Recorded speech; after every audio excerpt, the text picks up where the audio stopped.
GDS కోసం ఎదురు చూస్తున్న వాళ్ళకి ఈరోజు ఒక పెద్ద అప్డేట్ వచ్చిందండి. ఇప్పుడే ఇండియా పోస్ట్ ఒక అఫీషియల్ పీడిఎఫ్ విడుదల చేసింది. ఈ పీడిఎఫ్ వచ్చిన వెంటనే సోషల్ మీడియాలో కొంత నోటిఫికేషన్ వచ్చేసింది అంటున్నారు. మరికొందరు ఇది ఫేక్ న్యూస్ అంటున్నారు. మరి ఇందులో నిజమేంటి? ఈ పీడిఎఫ్లో అసలు ఏముంది? కొత్త జీడీఎస్ రిక్రూట్మెంట్కి ఇది ఏం చెప్పబోతుంది? అసలు నోటిఫికేషన్ ఎప్పుడు వచ్చే అవకాశం ఉంది? నేను ఈ మొత్తం పీడిఎఫ్ చదివాను. అందులో ఒక్క లైన్ కూడా మిస్ కాకుండా మీకు అర్థమయ్యేలాగా పూర్తిగా ఎక్స్ప్లెయిన్ చేస్తాను. కాబట్టి వీడియోని స్కిప్ చేయకుండా చివరి వరకు చూడండి. Hi friends, welcome back to daily jobs. ముందుగా మనం పీడిఎఫ్ మొదటి పేజీని ఓపెన్ చేద్దాం. చూడండి, ఈ లెటర్ని విడుదల చేసింది ఎవరో తెలుసా? మన ఇండియా పోస్ట్, అంటే government of India, ministry of communications, department of posts. ఈ లెటర్ డేట్ 24 జూలై 2026. అంటే ఇది చాలా రీసెంట్ అఫీషియల్ అప్డేట్. సో ఇప్పుడు అసలు విషయానికి వస్తే, ఈ లెటర్లో వాళ్ళు ఏం చెప్తున్నారు? ఈ ఏడాది జనవరిలో జరిగిన జీడీఎస్ రిక్రూట్మెంట్ ప్రాసెస్ పూర్తయిందని చెప్తున్నారు. అంటే ఆ రిక్రూట్మెంట్ అనేది ఇక అయిపోయింది. ఇప్పుడు దాని తర్వాత వచ్చే కొత్త రిక్రూట్మెంట్ కోసం ఏర్పాట్లు స్టార్ట్ చేస్తున్నారని చెప్తున్నారు. ఇప్పుడు మీకు ఒక ఎగ్జాంపుల్ చెప్తాను. ఒక స్కూల్లో ఎగ్జామ్స్ పెట్టాలంటే ముందుగా క్లాస్ రూమ్స్ రెడీ చేస్తారు, బెంచెస్ అరేంజ్ చేస్తారు, టీచర్స్ లిస్ట్ ప్రిపేర్ చేస్తారు. ఆ తర్వాత ఎగ్జామ్ డేట్ ప్రకటిస్తారు కదా.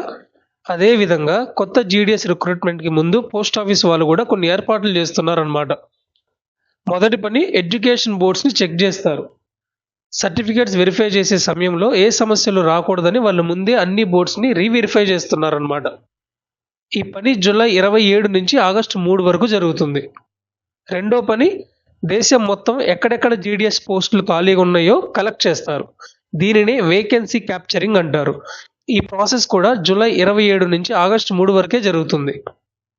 ఆ తర్వాత కలెక్ట్ చేసిన వేకెన్సీస్ అన్ని కరెక్ట్గా ఉన్నాయో లేదో మళ్ళీ ఒకసారి చెక్ చేస్తారు.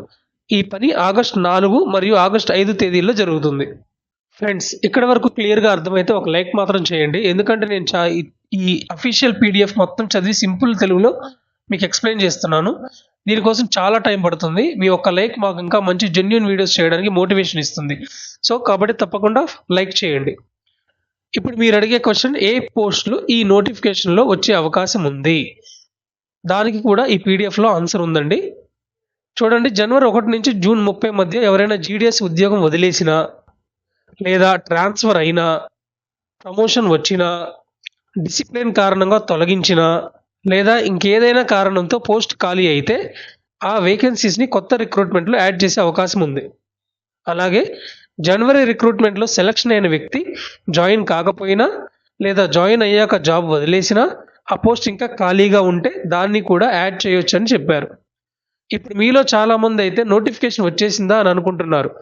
ఇక్కడే ఒక చిన్న క్లారిటీ. ఈ పీడిఎఫ్లో ఇప్పటి వరకు చెప్పింది చూస్తే ఇది అప్లై చేసే నోటిఫికేషన్ కాదు, కానీ చాలా ఇంపార్టెంట్ అప్డేట్. ఎందుకంటే అసలు రిక్రూట్మెంట్ స్టార్ట్ అయ్యే ముందు ఏ పనులు చేస్తున్నారో అఫీషియల్గా ఇందులో చెప్పారు. ఇప్పుడు రెండో పేజ్కి వెళ్దామండి. ఇక్కడ మరో ముఖ్యమైన విషయం చెప్పారు. మే 2026 ట్రాన్స్ఫర్ సైకిల్ వల్ల ఖాళీ అయిన కొన్ని పోస్టులు కూడా యాడ్ చేస్తామని చెప్పారు. కానీ అన్ని పోస్టులు అని మాత్రం యాడ్ చేయరు. ఉదాహరణకి సర్ప్లస్ పోస్టులు, కంపాషనేట్ అపాయింట్మెంట్ కోసం రిజర్వ్ చేసిన పోస్టులు, ఇంకా కొన్ని ఎడ్యుకేషన్ బోర్డ్స్ నుంచి వెరిఫికేషన్ పెండింగ్లో ఉన్న పోస్టులు, ఇవన్నీ ఈ రిక్రూట్మెంట్లో ఉండవని చెప్పారు. ఫ్రెండ్స్, ఇప్పటివరకు ఈ వీడియో చూస్తున్నారంటే మీరు కూడా జీడీఎస్ కోసం సీరియస్గా వెయిట్ చేస్తున్నట్లే. అందుకే ఇంకా సబ్స్క్రైబ్ చేయకపోతే ఇప్పుడే సబ్స్క్రైబ్ చేసేయండి. ఎందుకంటే అసలు నోటిఫికేషన్ వచ్చిన రోజే స్టేట్ వైజ్ వేకెన్సీస్, మెరిట్ ఎలా వస్తుంది, పర్సంటేజ్ ఎంత ఉండాలి, అప్లై ఎలా చేయాలి, డాక్యుమెంట్స్ ఏమేం కావాలి, మొబైల్లో ఎలా అప్లై చేయాలి, అన్ని స్టెప్ బై స్టెప్ వీడియోస్ తీసుకొస్తాం. మరి మీరు ఏ స్టేట్ నుంచి చూస్తున్నారు? ఆంధ్రప్రదేశ్, తెలంగాణ, లేక ఇంకేదైనా స్టేట్? కామెంట్లో తప్పకుండా చెప్పండి. అలాగే తర్వాత ఏ జాబ్ గురించి వీడియో కావాలో కూడా కామెంట్ చేయండి. ఎక్కువ మంది అడిగిన టాపిక్ పై ముందుగా వీడియో చేస్తాను. చివరగా ఈ పీడిఎఫ్లో ఇంకో విషయం చెప్పారు. సిఈపిటి మరియు అన్ని పోస్టల్ సర్కిల్స్ ముందుగా ఎడ్యుకేషన్ బోర్డ్స్ వెరిఫికేషన్ కంప్లీట్ చేయాలి. ఆ తర్వాత ఏపీటీ 2.0 పోర్టల్లో వేకెన్సీస్ అప్లోడ్ చేయాలి. దానికి పోర్టల్ కూడా ఓపెన్ చేయాలని చెప్పారు. మొత్తానికి ఈ అఫీషియల్ పీడిఎఫ్ మనకు చెప్పేది ఒకటే, కొత్త జీడీఎస్ రిక్రూట్మెంట్కి సంబంధించిన ప్రిపరేషన్ ఇప్పటికైతే మొదలైంది. జూలై 27 నుంచి ఆగస్టు 3 వరకు వేకెన్సీస్ కలెక్ట్ చేస్తున్నారు. ఆగస్టు 4, 5 తేదీల్లో వాటిని వెరిఫై చేస్తారు. కానీ ఈ పీడిఎఫ్లో మొత్తం వేకెన్సీస్ ఎంత, అప్లికేషన్స్ ఎప్పుడు స్టార్ట్ అవుతాయి, లాస్ట్ డేట్ ఏంటి, స్టేట్ వైజ్ వేకెన్సీస్ పోస్టులు ఎన్ని వంటి వివరాలు ఇంకా చెప్పలేదు. వాటిని తర్వాత ప్రత్యేక నోటిఫికేషన్లో విడుదల చేస్తామని చెప్తున్నారు. కాబట్టి సోషల్ మీడియాలో వచ్చే ప్రతి పోస్ట్ను నమ్మే ముందు అఫీషియల్ అప్డేట్ ఏం చెప్తుందో ఒకసారి చూసుకోండి. ఈ వీడియో మీకు ఉపయోగపడితే లైక్ చేయండి. జీడీఎస్ కోసం ఎదురు చూస్తున్న మీ ఫ్రెండ్స్కి షేర్ చేయండి. మన ఛానల్ని సబ్స్క్రైబ్ చేసుకొని బెల్ ఐకాన్ ప్రెస్ చేయండి. నోటిఫికేషన్ విడుదలైన వెంటనే వేకెన్సీస్ నుంచి అప్లై చేసే వరకు పూర్తి వీడియో మన ఛానల్లో ఉంటుంది. Thanks for watching. జై హింద్.